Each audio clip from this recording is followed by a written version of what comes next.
Hello friends, welcome to Sharmish kitchen. நம்ம இன்றைக்கி வந்து தோஞ்சல் குழம்பு மட்டன் ஃபேட் கிரேவி தாங்க பார்க்க போகிறோம். வாங்க எப்படி செய்யறது பார்க்கலாம். இதுதான் மட்டன் ஃபேட்டு. ஸோ இதை வாஷ் பண்ணி நல்லா குட்டி குட்டியாக கட் பண்ணி எடுத்துக்கோங்க. முந்தின நாளே நம்ம கடையில் சொல்லி வச்சா தான் கிடைக்கும். நான் குக்கரில் தான் செய்ய போகிறேன். ஆயில் ஆட் பண்ணிவிட்டு தேவையான பிரியாணி ஸ்பைசஸ்லாம் ஆட் பண்ணிக்கோங்க. சோம்பு கொஞ்சம் ஆட் பண்ணி பொரிஞ்சதுமே வெங்காயம் ஆட் பண்ணி நல்லா வதக்கிக்கோங்க. வெங்காயம் நல்லா வதங்கினது பிறகு இஞ்சி பூண்டு பேஸ்ட் ஒரு ஸ்பூன் ஆட் பண்ணி நல்லா வதக்கிக்கோங்க. 2 பச்சை மிளகா ஆட் பண்ணி நல்லா வதக்கிக்கோங்க. இது நல்லா வதங்கினதுமே இஞ்சி பூண்டு பச்சை ஸ்மெல் போனது பிறகு தக்காளி 2 பழமாக ஆட் பண்ணிக்கோங்க. இது நல்லா வதங்கட்டும்.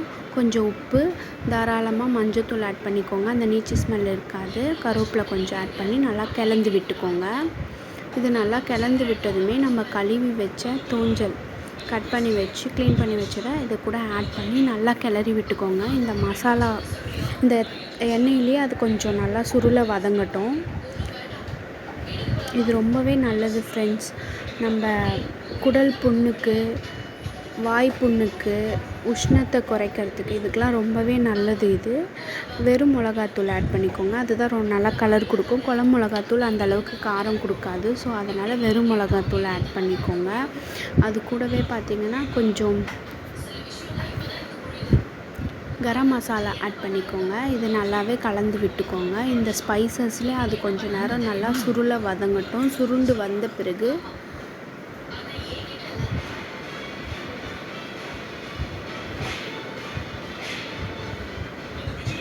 பாருங்கள் எந்த அளவுக்கு நல்லா கொதி வந்திருக்குன்னு பாருங்கள்.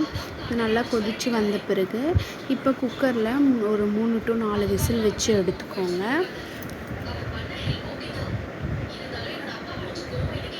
இப்போ பாருங்கள் ப்ரெஷர் ரிலீஸ் ஆனதும் ஓப்பன் பண்ணி காட்டுறேன்.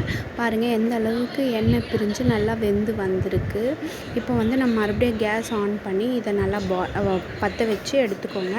இப்போ ஒரு ஜாரில் தேங்காய், சோம்பு, கொஞ்சம் பொட்டுக்கடலை இதை அரைச்சி இந்த பேஸ்ட்டையும் இதில் ஆட் பண்ணிக்கோங்க.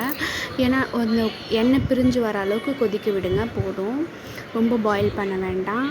இப்போ பாருங்கள் அந்த கொதி வந்த பிறகு பாருங்கள் கொஞ்சம் பெப்பர் ஆட் பண்ணிக்கோங்க. சைட்லலாம் எண்ணெய் பிரிஞ்சு வரும் பாருங்கள். இது ரொம்பவே ஹெல்த்தி. ஸோ மந்த்லி ஒன்ஸாவது இதை செஞ்சு கொடுங்க வீட்டில். இட்லி சுட சுட இட்லிக்கு செம்ம காம்பினேஷன் அட்டகாசமாக இருக்குங்க. பட் சூடாக சாப்பிட்டா தான் நல்லாயிருக்கும். கொஞ்சமாக கொத்தமல்லி தழை போட்டு இறக்கிடுங்க. வாங்க இப்போ நான் சர்வ் பண்ணி காட்டுறேன். இந்த பாருங்கள் எண்ணெய்லாம் பிரிஞ்சு வந்துச்சு. இப்போ இது ரெடி ஆகிடுச்சு. நான் சைட் பை சைடு இட்லியுமே வேக வச்சு எடுத்துக்கிட்டேங்க. வாங்க இப்போ சர்வ் பண்ணி காட்டுறேன். பாருங்கள் பார்க்குறப்பவே எனக்கு சாப்பிட்ணும் போல் இருக்குது. ஓகே, நான் போய் சாப்பிட்றேன். நீங்களும் இதை ட்ரை பண்ணிட்டு எப்படி இருந்ததுன்னு கமெண்ட் பண்ணுங்கள். ஓகே ஃப்ரெண்ட்ஸ், சப்ஸ்கிரைப் பண்ணுங்கள், ஃபாலோ பண்ணுங்கள். தேங்க்ஸ் ஃபார் வாட்சிங். தேங்க்யூ.